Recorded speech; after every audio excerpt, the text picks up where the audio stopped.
বড়দের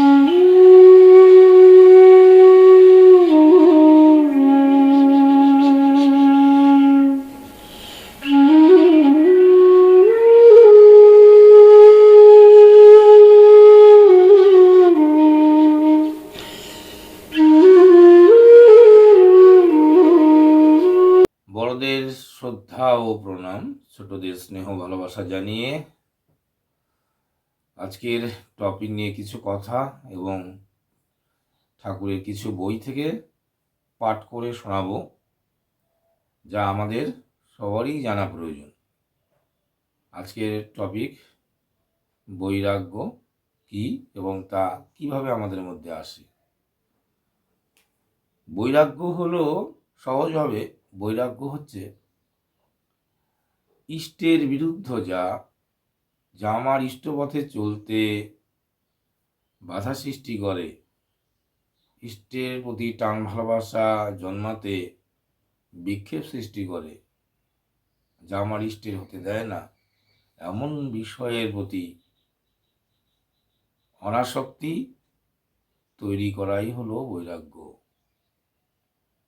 যা আমার ইষ্টের নয়, যা আমার ইষ্ট থেকে আমাকে দূরে রাখতে চায়, এমন কর্ম, এমন বিষয়, এমন বস্তু, সে যা কিছুই হোক, তা থেকে আমাকে দূরে থাকতে হবে, আর সেটাকেই বৈরাগ্য বলা হয়। তো আমি ঠাকুরের আলোচনা প্রসঙ্গ গ্রন্থের কয়েকটি খণ্ড থেকে পাঠ করে শোনাবো। বৈরাগ্য নিয়ে ঠাকুরের সাথে কথা হয়েছিল, কারণ ঠাকুরের সব বিষয়ে ঠাকুরের বলা আছে, শুধু আমাদের জানার বাকি। তো আমি পাঠ করছি, আপনারা শুনলে সবাই উপকৃত হব, কারণ এগুলো জানলে আমাদের চলার পথ, সাধন জীবনের পথ সুগম ও সহজ হয়ে ওঠে। আলোচনা প্রসঙ্গ গ্রন্থের 6ষ্ঠ খণ্ডের 228 পাতায় অতুল দা প্রশ্ন করলেন, বৈরাগ্য কি? ঠাকুর বললেন, অনুরাগ হলে সে বৈরাগ্য, নচেৎ বৈরাগ্যের মানে কি? অনুরাগ যখন আসে তখন সে তার সঙ্গে সঙ্গে তার প্রতিকূল যা তার প্রতি বিরাগ বা বৈরাগ্য নিয়ে আসে। ভগবানের উপর নেশা যে পরিমাণে বাড়ে, শয়তানের উপর নেশা সেই পরিমাণে কমে।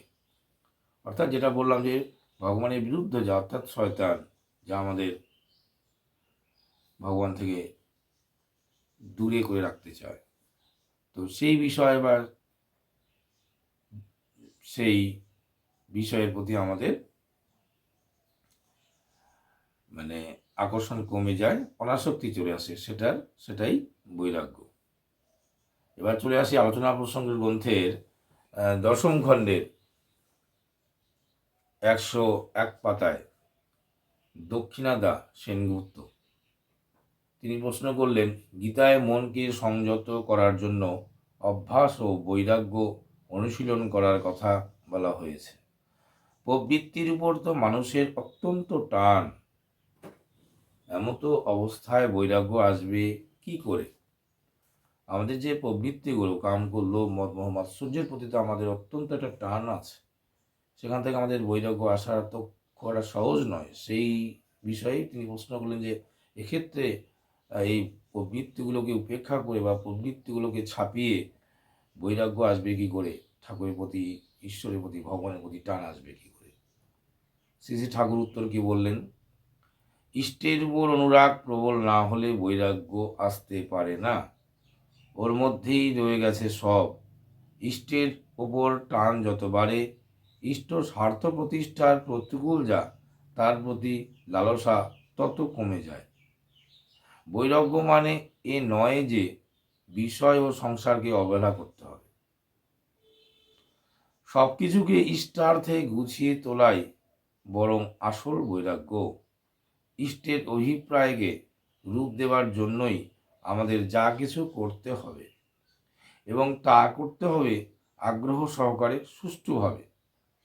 তা না করে উৎসাহ উদ্যমহীন হয়ে অলসের মতো বসে রইলাম, তা বৈরাগ্য নয়। ইষ্টকেই সবচাইতে আপন ও বড় বলে জানতে হবে, মানতে হবে।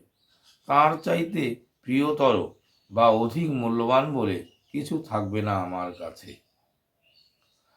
আমার লাখো লাখো টাকা থাক, কিন্তু সে টাকা থাকবে ইষ্ট সেবা ও ইষ্টার্থী সেবার জন্য।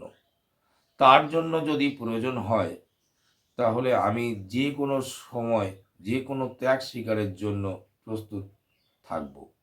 এই ত্যাগ করেও ত্যাগের কোনো অহংকার থাকবে না। আমার অর্থ তার সেবায় কিংবা তার উইশেস অর্থাৎ ইচ্ছাগুলি পূরণ করার জন্য লোকসেবায় লেগেছে বলে নিজেকে ধন্য মনে করব। বৈরাগ্যের সবচেয়ে বড় দৃষ্টান্ত আমরা দেখতে পাই শিবাজির জীবনে। সম্রাট শিবাজি নিজে রাজা হয়ে রাজ্য দিয়ে দিল গুরুকে, আবার গুরুর ইচ্ছায় গুরুর রিপ্রেজেন্টেটিভ অর্থাৎ প্রতিনিধি স্বরূপ নিখুঁতভাবে রাজকার্য চালিয়ে গেল। আমার সব কিছুকে তার বলে জানতে হবে এবং তার সেবায় নিয়োগ করতে হবে। এতে মানুষ আমি আমার আমি আমার করে পাগল হয় না, জড়িয়ে পড়ে না, সব কিছুতে লিপ্ত থেকেও নির্লিপ্ত থাকে। তার আসক্তি কেন্দ্রীভূত থাকে ইষ্টে। তাই রূপ, গুণ, ঐশ্বর্য, সম্মান, প্রতিপত্তি, ভোগসুখ কোনোটাই তাকে সেখান থেকে চ্যুত করতে পারে না। একেই বলে অনাসক্তি বা বৈরাগ্য। আবার কোনো কিছু যদি তার ইষ্টি চলনে একান্তই ব্যাঘাত ঘটায় এবং সে কোনো মতেই যদি তার ইষ্টানুগ নিয়ন্ত্রণ সামঞ্জস্য সমাধান না করতে পারে, তবে লোহময় তা পরিহার করতে তার আটকায় না। বিল্বমঙ্গল যেমন নিজের চোখ দুটো নষ্ট করে ফেলেছিল, কারণ ওই চোখ নারী রূপের দিকে আকৃষ্ট করে তার মনকে ভগবত পাদপদ্ম থেকে সরিয়ে নিয়ে যাচ্ছিল। কোনো ব্যাখ্যার প্রয়োজন নেই, সুন্দর করে তিনি তুলে ধরেছেন যে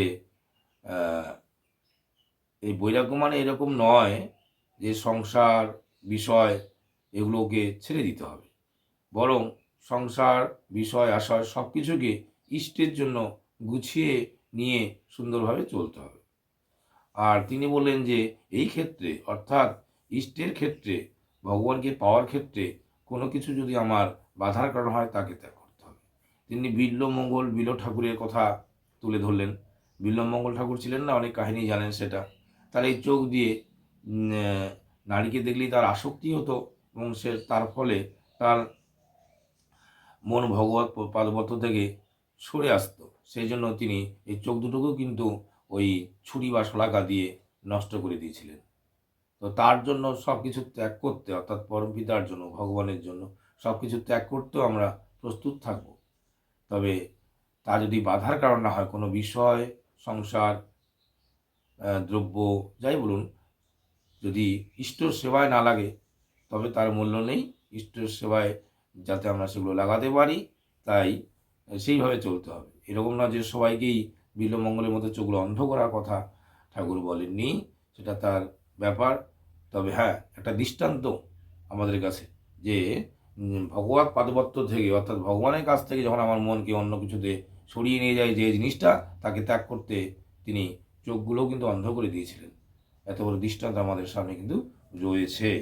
যাই হোক, এবার চলে আসি আলোচনা প্রসঙ্গের গ্রন্থের কতখণ্ড, সপ্তদশ খণ্ডের 33 পাতায় বৈরাগ্য সম্বন্ধে কথা উঠল।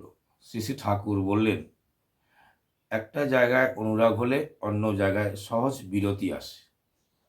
যখন আমাদের একটা জায়গায় অনুরাগ আসে, অন্য জায়গায় তখন আমাদের নর্মালি একটা অনাসক্তি বা বিরতি আসে।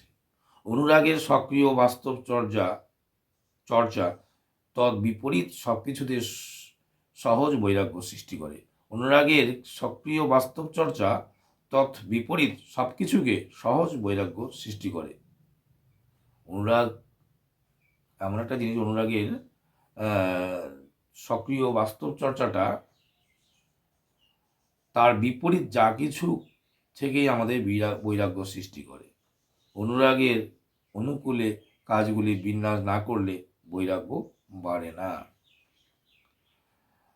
তোমরা যেমন ঋত্বিক আমাকে ভালোবাসো, কিন্তু তোমাদের পারিবারিক সমস্যা আছে, সেগুলিকে যদি এমন করে নিয়ন্ত্রিত করো যাতে তোমাদের ঋত্বিকতার কাজের অনুকূল হয়, তাহলে তার ভিতর দিয়ে একটা সহজ সুকৌশলী রকম আসবে, যাতে কষ্ট থাকলেও কৃচ্ছতার বোধ থাকবে না। অনুরাগটা প্রবল হলে বৈরাগ্যটা কসরত করে আনতে হয় না, সেই বৈরাগ্যই সহজ বৈরাগ্য। তাহলে অনুরাগ বা ভালোবাসাটা যখন প্রবল হয়, তখন বৈরাগ্য সহজভাবেই চলে আসে। এটা কষ্ট করে বৈরাগ্য, কোনো কষ্ট বা কসরত করে বৈরাগ্য আর তখন নিয়ে আসতে হয় না। অর্থাৎ ঘুরে ফিরে আমাদের বৈরাগ্যের চিন্তা না করে ঠাকুরকে ভালোবাসার চিন্তা করতে হবে। ঠাকুরকে গভীরভাবে ভালোবাসলেই বৈরাগ্য সহজ এবং স্বাভাবিকভাবেই চলে আসে। অনুরাগের অনুকূল চর্চা না থাকলে ত্যাগটা লিভিং বা জীবন্ত হয় না, চরিত্রে ফুটে ওঠে না, মর্কট বৈরাগ্য মতো হয়। আবার সক্রিয় চিন্তা ও চেষ্টায় অনুরাগের প্রতিকূল যা, তার বর্জনে বৈরাগ্যের অনুশীলন হয়। অনুরাগের সঙ্গে এই বৈরাগ্য অভ্যাস না থাকলে অনুরাগের থেকে অতখানি বাদ পড়ে। যাকে ভালোবাসি হাসি মুখে তার জন্য দুঃখ, কষ্ট, ত্যাগ ও অসুবিধা, এমনকি নিন্দা, অপমান পর্যন্ত সহ্য করতে অভ্যস্ত হলে ভালোবাসাটা আরও উপভোগ্য হয়। তাহলে অনুরাগ এলেই বৈরাগ্য আসে, এটা খুব সহজ এবং স্বাভাবিক।